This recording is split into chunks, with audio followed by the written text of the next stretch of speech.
juga pemirsa. Di informasi berikut ini ada rombongan pengantar jenazah yang terlibat bentrok dengan warga. Bahkan akibat kejadian itu ada 6 orang yang terluka di mana tertancap anak panah. Kita simak dulu liputannya. Bulan sampai pengantar kaca di depan, kaca bentrok. Bagu busur, kaca. Rombongan pengantar jenazah yang melintas di Jalan Perintis Kemerdekaan Biring Kanaya, Kota Makassar, Sulawesi Selatan mendadak terlibat keributan dengan warga di wilayah perbatasan Maros dan Makassar. Bentrok, mati, kena batu.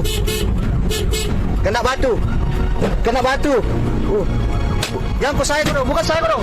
Wah, balas semua mobil ka bro. Rombongan rencananya akan menuju ke Kabupaten Tanah Toraja. Namun tiba-tiba 6 orang pengantar jenazah terkena batu dan anak panah. Belum diketahui penyebabnya, namun diduga terjadi kesalahpahaman antara rombongan pengantar jenazah dengan warga. Di mana ada keributan atau salah paham antara rombongan pengantar jenazah dengan diduga masyarakat sekitar yang mengakibatkan ada 6 orang dari rombongan pengantar jenazah yang mengalami luka, terkena benda tajam dan dirawat di Rumah Sakit Umum Dayak. Terjadi keributan salah paham yang akan saling lempar dan menggunakan senjata tajam yang mengakibatkan 6 orang mengalami luka. Sementara itu kini 6 korban yang terluka karena tertancap anak panah di sejumlah tubuh masih jalani perawatan di rumah sakit. Ternyata kasus serupa ini bukan kali pertama terjadi. Yang peristiwa ini sudah yang ke-16 kali setahu saya sebenarnya. Sudah 16 kali terjadi penyerangan ini. Tapi kalau peristiwa tadi malam ini saya tidak tahu pastinya apakah warga yang menyerang cegat orang pengantar mayat atau pengantar mayat yang sehingga menyerang. Atas kejadian ini warga diminta menghubungi Satlantas untuk mendapat pengawalan pengantaran jenazah. Andi Muhammad Sardi melaporkan dari Makassar, Sulawesi Selatan. Ya, na'udzubillah min zalik, semoga tidak ada lagi kejadian yang serupa.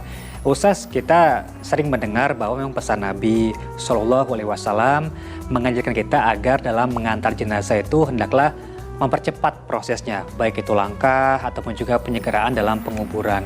Lalu mungkin Ustaz bisa memberikan kejelasan bagaimana kita bisa mengikuti sunatullahnya menyegerakan tapi tanpa mengganggu ataupun mengambil hak orang lain begitu.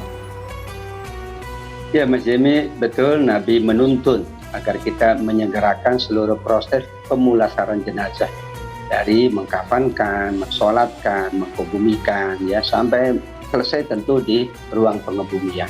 Namun bagaimanapun bahwa jenazah itu kenapa disegerakan? Karena ia sudah berada di alam yang lain. Karena ia sudah berada di alam lain yang bernama alam kubur, maka hakikatnya dia tidak ada dalam kehidupan dunia kita. Untuk itu segerakan, sebagaimana kita apabila pulang, melakukan perjalanan kan kita pengen segera pulang. Karena kita bertemu keluarga, bertemu orang-orang yang kita cintai. Filosofinya demikian. Namun karena kita berada dalam perjalanan, kita juga dituntun oleh Nabi untuk menjaga hak-hak orang-orang yang sedang melakukan perjalanan. Masing-masing ada kebutuhan. Semua orang ada kebutuhan. Kalau tidak ada kebutuhan, dia tidak menggunakan haknya di jalan. Untuk itu disinilah ada kesepakatan bersama bahwa mereka yang sedang membawa jenazah memang diprioritaskan dan itu tertuang dalam peraturan atau perundang-undangan. Sehingga disinilah bagaimana masing-masing di antara kita sesama pengguna jalan harus memahami haknya tapi memahami prioritas dari hak orang lain. Karena bisa jadi suatu saat kita yang sedang mengantar jenazah bisa jadi atau suatu saat kita yang sedang menggunakan hak jalan. Kedua-duanya dituntun oleh Nabi. Mensegerakan juga dituntun oleh Nabi, memberikan hak bagi semua orang yang menggunakan jalan juga dituntun oleh Nabi. Kalau dua-duanya dituntun, berarti dua-duanya perbuatan yang mulia. Justru yang salah itu adalah yang mau menang sendiri. Ia ingin mendapatkan haknya tapi mengabaikan hak orang lain, bahkan ia mengabaikan prioritas di dalam perjalanan. Dalam peraturannya tentu bahwa mereka yang membawa ambulans atau kendaraan jenazah memang didahulukan atau ada tugas-tugas tertentu. Di sini tentu kebijakannya adalah karena ada dua hal. yang dua-duanya dituntun oleh Nabi, maka kita memberikan satu sikap yang agung, namanya memprioritaskan. Bahasa Arabnya al-ithar, mendahulukan kepentingan yang lebih mendesak daripada kepentingan kita yang insya Allah masih mungkin dalam waktu-waktu yang akan datang. Baik, jelas begitu ya hukumnya begitu, sunnahnya dalam menyegerakan proses pemulasaraan. Nah Ustaz, mungkin bisa diingatkan kembali kira-kira selain menyegerakan tadi, kira-kira apalagi adab dan sunnah yang bisa kita lakukan sebagai pengiring jenazah? Ya Mas Jemi, memang mengiringi jenazah atau proses pemulasaran itu nilai pahalanya sangat besar.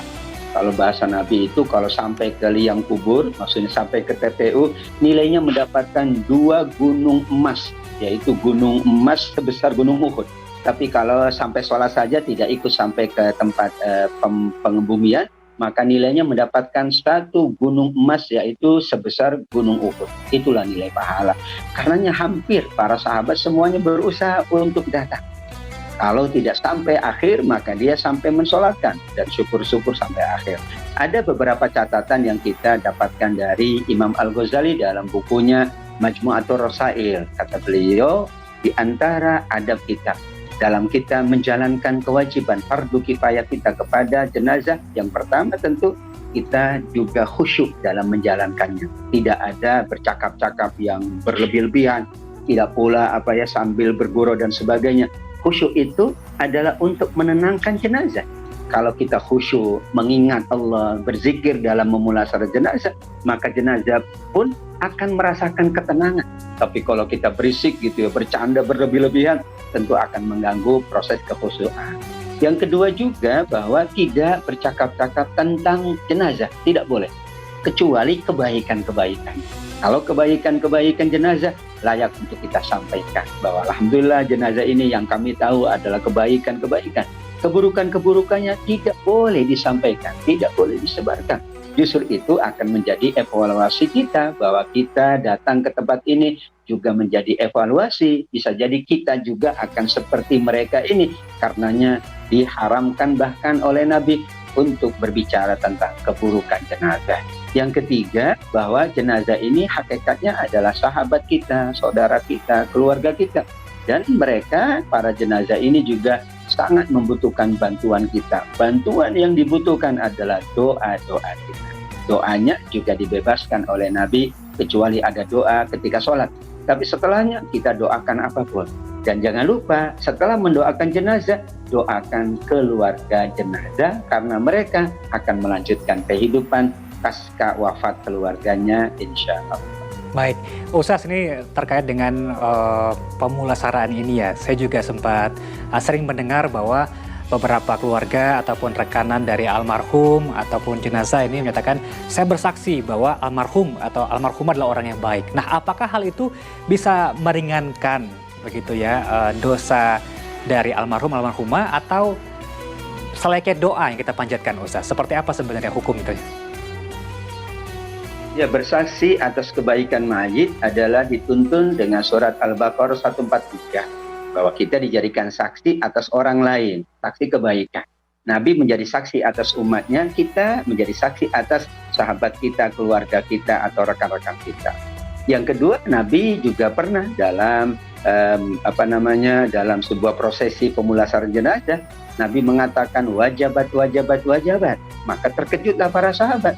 Kata Nabi, antum syuhada alal mayyit.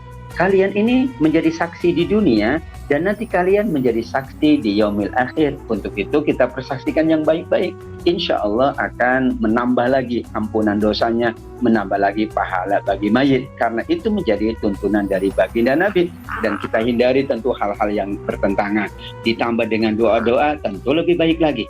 Tapi inilah tradisi yang sangat bagus untuk kita bersaksi di dunia, sebelum kita nanti bersaksi di akhirat tentang sahabat kita, keluarga kita, atau rekan kita. Karena nanti kita pula akan dipersaksikan oleh orang-orang setelah kita bahwa kita adalah hamba Allah yang layak mendapatkan kebaikan dari Allah. Masya Allah. Baik Ustaz, cukup jelas begitu ya tema dari pemulasaraan ini.